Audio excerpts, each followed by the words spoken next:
السلام عليكم ورحمة الله تعالى وبركاته. مرحبا بأعزائي الطلبة والطالبات، أتمنى أن تكونوا في أتم الصحة والعافية. إذن في هذه الحصة سأشارككم موضوعا خاص بمادة الرياضيات، ويتعلق بدراسة الدالة المستوى الثانية بكالوريا. إذن فهو من التمارين المهمة التي ترونها الآن أمامكم على بركة الله. إذن التمرين هو مكتوب باللغة الفرنسية. إذن on vous demande, voilà, soit une fonction f définie par f de x égale à x racine de x moins 2 le tout au carré. Déterminer le domaine de définition, calcul de limite, étude de la dérivabilité, étude de l'équation de la tangente, etc. Donc vous avez le temps bien sûr de vous pour lire et relire convenablement ce texte-là. Je vous laisse le soin de stopper bien sûr la vidéo pour lire convenablement l'exercice. Donc ce sont des questions très intéressantes qui se posent généralement le jour de l'examen ou même pas pour les contrôles. Alors voilà, je passe maintenant à la correction de ce sujet-là. Alors, pour la première exercice, déterminer le domaine de définition. Donc, je vais partir question après l'autre. Donc, pour la première question, vous avez bien sûr la fonction comme étant f de x égale. On vous demande de déterminer le domaine de définition, puis le calcul de la limite. Alors, pour la première question, je pense que c'est une question banale. Donc, pour le domaine de définition, c'est quoi? C'est l'ensemble des x qui appartient à R, tel que il faut que la valeur x qui est sous la racine carrée soit supérieure ou égale à 0. Donc ça, c'est généralement, c'est l'intervalle 0 plus l'infini. Alors pour des questions simples, je ne vais pas me tarder, donc je passe à la question B, calculer la limite. Donc la limite de quoi? De f de x lorsque x tend vers plus l'infini. Donc c'est tout simplement, c'est la limite de x plus l'infini de la fonction x racine de x moins 2 le tout au carré. Donc vous savez bien sûr que la limite de x c'est plus l'infini et la limite de tout ça c'est aussi plus l'infini. Alors le produit ça veut donc toujours plus l'infini. Donc ça, si vous voulez bien sûr préciser le jour de l'examen, vous allez dire que la limite de x lorsque x tend vers plus l'infini égale à plus l'infini, et la limite lorsque x plus l'infini de racine de x moins 2 est égale à plus l'infini, et l'on est de même la limite de racine de x moins 2 le tout au carré, ça vous donne plus l'infini, et par conséquent la limite de f de x lorsque x tend vers plus l'infini, c'est bien égal à plus l'infini. Donc la branche infinie, donc il suffit de chercher dans ce cas la limite de f de x sur x lorsque x tend vers plus l'infini, qui n'est autre que la limite de racine de x moins 2 le tout au carré, c'est bien égal à plus l'infini. Donc dans ce cas-là, qu'est-ce qu'on va dire? On va dire que la courbe représentative de la fonction admet une branche parabolique de direction OY. Donc C de f admet une branche parabolique de direction l'axe OY. Alors bien sûr, voilà la réponse pour cette question. Donc là, on va passer à la deuxième question. Étudier la dérivabilité de f en 0 plus. Alors vous savez bien sûr que cette question se pose généralement le jour de l'examen. Donc pour calculer la dérivabilité, il suffit de chercher la limite de f de x moins f de 0 sur x moins 0. Puisque f de x 0 est égal à 0, donc il reste f de x sur x. Alors dire que f de x sur x c'est autre que racine de x moins 2 le tout au carré. Donc c'est-à-dire que la limite de f de x moins f de 0 sur x moins 0 lorsque x tend vers 0 plus n'est autre que la limite lorsque x tend vers 0 de racine de x moins 2 le tout au carré. Donc si vous remplacez x par 0, pas de problème. Donc moins 2 au carré, ça donne 4. Ça veut dire quoi? Ça veut dire que la fonction en question est bien dérivable à droite de 0. Et par conséquent, C de f admet une tangente d'équation, donc une équation, donc c'est sa tangente T d'équation y est égale à f' de x0 fois x moins 0 plus f de 0. Comme f' de 0 est égal à 4, donc c'est 4x. Donc voilà, y est égal à 4x. Donc voilà l'équation de la tangente. Donc on a bien étudié la dérivabilité en 0 plus. Donc on a dit que la fonction est bien dérivable en 0. Et l'équation de la tangente, on a répondu donc à ces deux questions. Je passe maintenant à la question 3. Dresser le tableau de variation. Alors pour dresser le tableau de variation, je pense qu'il faut chercher, donc il y a la question B, donc je passe maintenant à la question C. Donc la question C, c'est dresser le tableau de variation. Alors pour dresser le tableau de variation, il faut quand même calculer f'. Alors pour ce faire, il faut mentionner que la fonction en question est bien dérivable. Donc f étant dérivable. Pourquoi dérivable? Je vais vous dire que la fonction qui à tout x fait correspondre x, parce qu'il est composé de deux fonctions, et on a la fonction qui à tout x fait correspondre racine de x moins 2 au carré. Celle-ci, elle est dérivable sur son domaine de définition, c'est-à-dire 0 plus l'infini, et celle-ci, elle est dérivable sur R, en particulier sur 0 plus l'infini.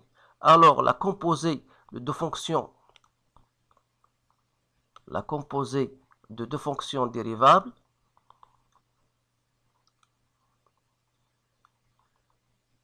est une fonction dérivable. Donc, ces choses-là, je pense que vous devez le savoir dans votre cours. C'est une fonction dérivable. Voilà. Donc, généralement, je dis que f est dérivable sur son domaine de définition, c'est-à-dire 0 plus l'infini. Et par conséquent, je dois chercher f' de x. Alors, f' de x, c'est quoi? C'est x fois racine de x moins 2, la dérivée de tout cela. Donc, vous savez bien sûr, c'est la dérivée, c'est un produit, c'est la dérivée de x fois racine de x moins 2, parce qu'il y a ici au carré, il faut faire attention, plus x fois la dérivée de racine de x moins 2, le tout au carré. Alors là, je vais tout simplement vous faire un petit rappel, c'est que la dérivée fn' est égale à n fn moins 1 fois f'. Alors si vous calculez, vous employez ou bien vous utilisez cela, ça vous donne la formule ainsi. Donc d'abord ça reste tel qu'il est. Il reste x, alors il faut multiplier par n, c'est-à-dire 2, fois racine de x moins 2, fois la dérivée de racine de x, c'est-à-dire 1 sur 2 racine de x. Voilà. Donc, c'est-à-dire, si je mets un racine de x moins 2 en facteur, je factorise, donc ça me donne ici racine de x moins 2. Donc, ici, je vais simplifier les deux, avec 2. Donc, il me reste quoi? Il me reste x fois x sur racine de x. Voilà. Comme x sur racine de x n'est autre que racine de x, alors ça me donne, voilà, racine de x moins 2. Donc racine de x plus racine de x, c'est 2 racines de x. Voilà. Et reste moins 2. Donc je mets 2 en facteur. Ça va me donner racine de x moins 2 fois racine de x moins 1. Donc voilà la dérivée, bien sûr. Alors, ici, alors une fois je suis arrivé à là, donc je remarque que pour f' du point 4 égale à 0, et je remarque que f' de 1 égale à 0. Donc vous pouvez même résoudre l'équation f' de x égale à 0, donc bien sûr, vous allez trouver bien sûr ces résultats-là. Alors, ça veut dire quoi? Lorsque la dérivée est saine au point 4, et ça veut dire quoi? Ce que ça veut dire qu'on a deux tangentes, donc C de F, donc admet deux tangentes horizontales que je vais représenter par deux points, si vous voulez, A', si vous voulez, deux points A'. Donc, on a 4, f de 4 est égal, il faut chercher f de 4, c'est 0. Et le point P', donc il s'annule au point 1. Et l'image de 1, c'est 1. Donc voilà, ces deux tangentes-là qu'on va bien sûr utiliser lorsqu'on va arriver bien sûr à notre tableau de variation. Alors, pour ne pas se tromper dans votre tableau de variation, je vous conseille de faire un tableau dans lequel vous allez utiliser ou bien vous allez employer tout ce que vous avez ici dans la f'. Donc vous avez racine de x moins 1. Donc je vais le mettre ici. Donc racine de x moins 1. Et vous avez racine de x moins 2. Et vous avez donc f' de x. Donc voilà, et je fais ici f' de x. Puis je dois conclure sur f de x. Voilà. Donc, qu'est-ce qu'on a? Je m'excuse si je n'ai pas de règles et je ne peux pas le faire ici sur ma table graphique.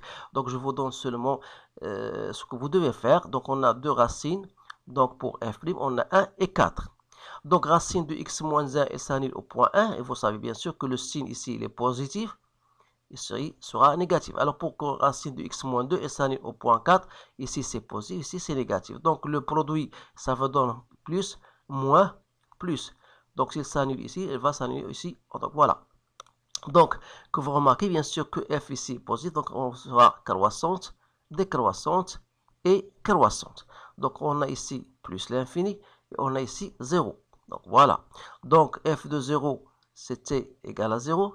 F de 1, c'était égal à 1. F de 4 est égal à 0. Ici, vous avez plus l'infini. Donc, voilà votre tableau de variation. Donc, essayez bien sûr de faire cela parce que pour ne pas se tromper, je dis, il faut toujours essayer de mettre tout ce que vous avez dans votre expression de f', dans votre tableau, pour ne pas se tromper. Alors, je passe maintenant à la question qui suit. 4. Montrer que C de f, il coupe l'axe en deux points A et B à déterminer. Alors, ça, c'est une question banale. Donc, c'est-à-dire, vous devez chercher l'intersection de la courbe avec l'axe de x qui va se traduire de résoudre l'équation f de x égale à 0. Donc, dire que f de x égale à 0, ça veut dire que x racine de x moins 2 au carré égale à 0. Donc, ça veut dire x égale à 0. Ou bien, racine de x moins 2 égale à 0. C'est-à-dire, finalement, ou bien x égale à 0, ou bien x égale à 4. Donc, voilà, c'est simple. Donc, voilà. Donc, on aura deux points qui sont A et B. Donc, on a 0, 0. On a B, c'est 4, 0. Voilà, ces deux points, bien sûr, qu'on a déterminés. Donc, pour la question B, étudier la position relative. Donc, ça, c'est une question qui se pose toujours, donc qui se pose toujours dans l'examen. Donc, dire la position relative, c'est-à-dire de savoir si la courbe sera au-dessus ou bien au-dessous de votre axe d'abscisse.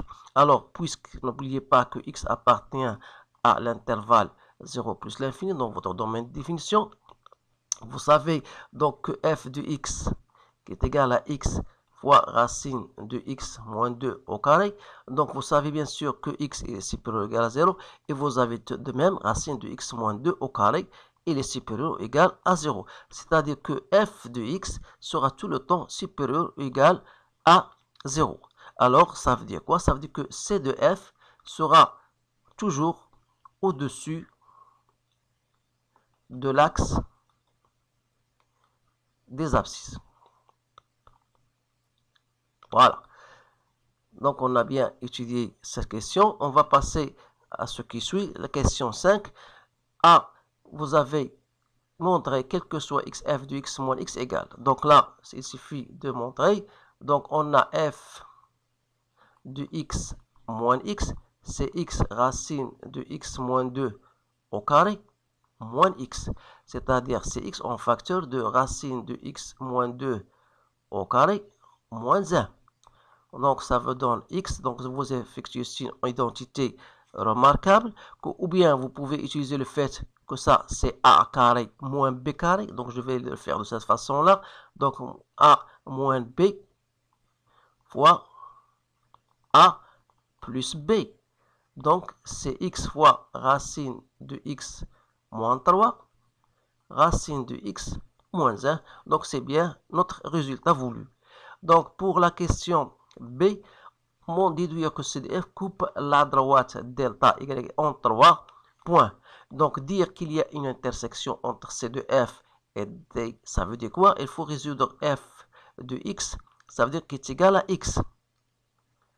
Alors, ça veut dire quoi? Il faut résoudre l'équation f de x moins x égale à 0.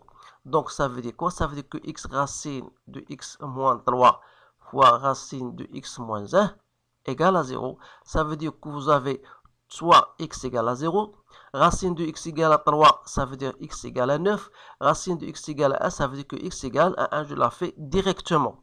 Alors, c'est-à-dire qu'on a donc 3 points qui sont bien sûr le point A, 0, 0. Vous avez le point E, 1, 0.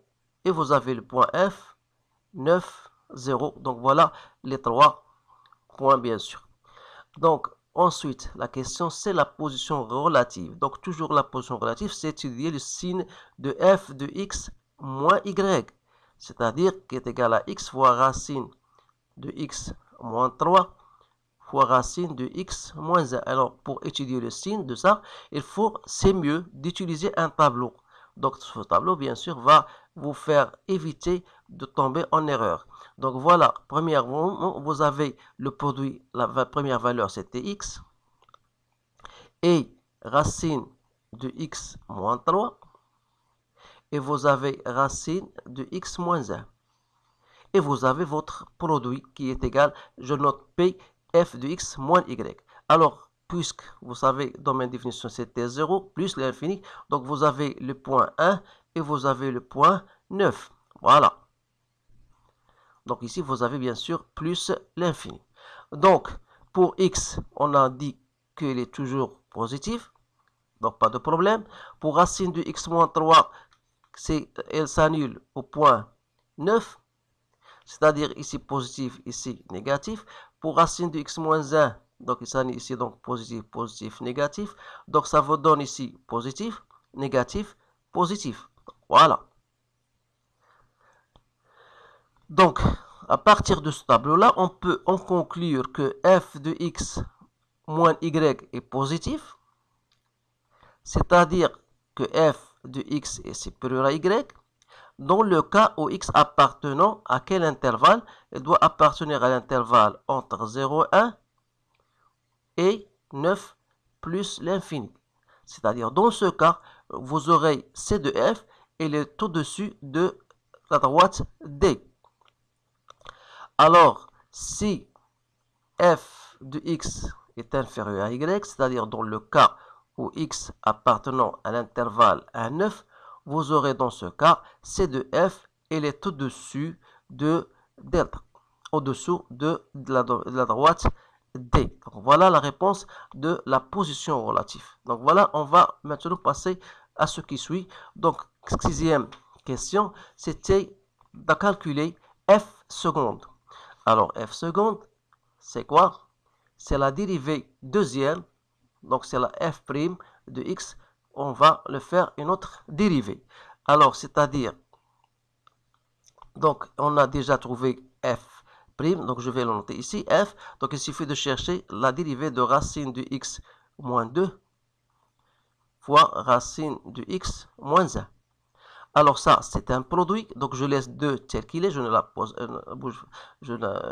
laisse tel qu'il est, et je fais la dérivée de cela. Donc la dérivée de racine de x moins 2, donc c'est un produit, donc c'est la dérivée de racine de x moins 2 fois racine de x moins 1 plus racine de x moins 2 fois la dérivée de racine de x moins 1. Donc voilà, c'est 2 toujours. La dérivée de racine de x moins 2, c'est 1 sur 2 racine de x, Donc, il reste ici racine de x moins 1 plus racine de x moins 2 fois 1 sur racine 2 fois racine de x. Alors là, vous pouvez simplifier par 2. Donc, il reste 1 sur racine de x. Je mets 1 racine de x en facteur. Donc, ça me donne racine de x moins 1 plus racine de x moins 2. Donc, c'est quoi? C'est 1 sur racine de x fois 2 racine de x moins 3. Et c'est bien notre expression voulue. Donc, voilà, c'est 2 racines de x moins 3 sur racine de x. Alors, voilà, une fois on a trouvé la dérivée seconde, on vous dit, voilà, déterminer ou bien déduire la concavité. Donc, la concavité, bien sûr, c'est-à-dire, il suffit d'étudier le signe de f seconde. Alors, pour cela, toujours, je vous conseille, chers étudiants et étudiantes, de faire un tableau. Donc, voilà, vous avez x, donc le domaine de définition dans lequel vous travaillez, c'est 0 plus l'infini, et on veut étudier la concavité de f seconde. Alors, vous savez bien sûr que f de seconde, elle s'annule. Bien sûr, voilà, f seconde de x égale à 0, ça veut dire que 2 racines de x moins 3 égale à 0, c'est-à-dire 2 racines de x égale à 3, ou plutôt racine de x égale à 3 demi. Donc, si vous mettez au carré, donc ça vous donne 9 quarts. Donc, voilà, je mets 9 quarts ici. Donc, voilà, dérivée seconde et s'annule ici. Donc, vous savez bien sûr que le signe de f de seconde il sera positif si de racine de x est supérieur à 3, c'est-à-dire si x est supérieur à 9 sur 4. Donc ici, vous aurez le signe ici de f seconde, il est positif, ici sera négatif. Donc ça veut dire que la concavité ici sera vers le bas, ici sera vers le haut. Donc voilà l'étude de la concavité. Et finalement, ça veut dire le point que vous avez trouvé ici, c'est un point d'inflexion. Donc voilà, je vais noter I. Donc I, c'est-à-dire 9 quarts, dont l'image, j'ai trouvé 9 sur 16. C'est un point d'inflexion. Donc, il suffit de chercher l'image de 9 sur 4. Donc, j'ai trouvé 9 sur 16. J'espère que je ne suis pas trompé. Donc, essayez de le refaire. Donc, voilà votre point d'inflexion.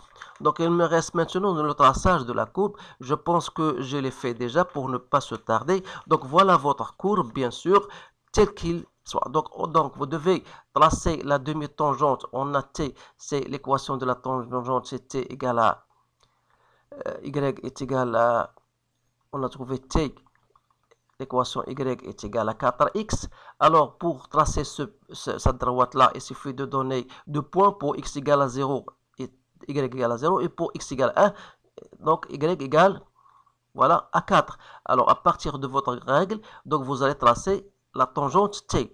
Donc, n'oubliez bien sûr que vous avez deux tangentes en A' et en P', en 1 et en 4. Donc voilà, je l'ai bien tracé. Donc il suffit maintenant de tracer le point d'inflexion I. Là voilà, je l'ai fait déjà. Donc 9 sur 4 à peu près 9 sur 16 à peu près 0,5. Donc voilà l'allure de votre courbe. Vous remarquez bien sûr que la courbe est toujours au-dessus de l'axe des abscisses. Alors voilà, je vous conseille de le refaire parce que c'est un sujet très intéressant. Donc je vais voir s'il y a d'autres questions. Je pense à la partie 2. Donc on vous donne une suite cette fois-ci définie par UN plus 1 est égal à F de UN, tel que U0 est égal à 1 demi. Alors, première question, c'était de montrer par récurrence que quel que soit UN, quel que soit N, vous avez UN compris entre 0 et 1. Alors, la première partie, je pense que N appartient à N, donc je vais choisir N égale à 0. Donc, U0 est égal à 1 demi. Je remarque que 1 demi, c'est-à-dire U0, est bien compris entre 0 et 1 demi, c'est-à-dire que votre proposition est vraie à partir de n égale à 0. Alors, qu'est-ce qu'on va dire? On va dire que supposons que UN est compris entre 0 et 1 et montrons que UN plus 1 est compris entre 0 et 1. Alors, bien sûr, là, on va... N'oubliez pas que UN ici appartient à 0. Alors, à partir de votre courbe, on sait que lorsque x appartient à 0,1, donc c'est d'après, si vous revenez à votre courbe, pour x compris entre 0,1, vous remarquez que la courbe, elle est croissante, que la fonction elle est croissante. C'est-à-dire que par analogie, donc on va dire voilà f de x, il est comme x est compris entre 0 et 1, ça veut dire que f de x est compris entre f de 0 et f de 1. Donc c'est par analogie. Donc vous avez un est compris entre 0 et 1. Ça veut dire que f de un, puisque la fonction est croissante, f de 0, f de 1. Donc il faut quand même noter cela. Donc f est croissante sur l'intervalle 0, 1. Alors, dire f de un c'est quoi? C'est un plus 1.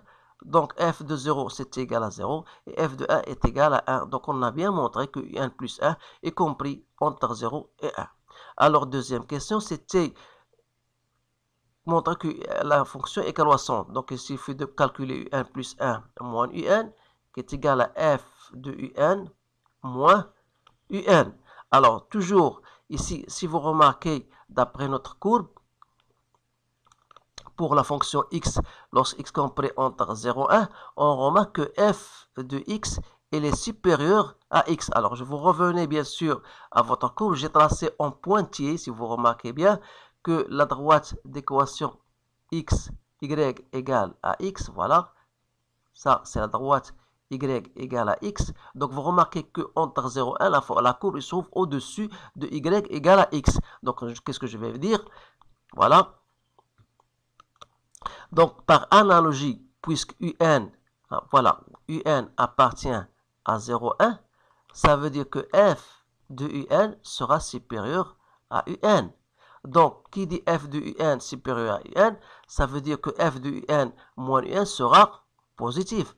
Autrement dit, un plus 1 est supérieur à un. Et par conséquent, vous avez un est une suite croissante. Je m'excuse si j'écris en abrégé, mais vous devez écrire en toutes lettres. Donc, un est une fonction croissante. D'autre part, elle est, ça veut dire la suite, elle est majorée ou bien minorée. Donc, elle est majorée par 1. Bien sûr, elle est majorée par 1. Donc, qu'est-ce qu'on va dire? Donc, c'est une suite convergente. Donc, un est une suite convergente.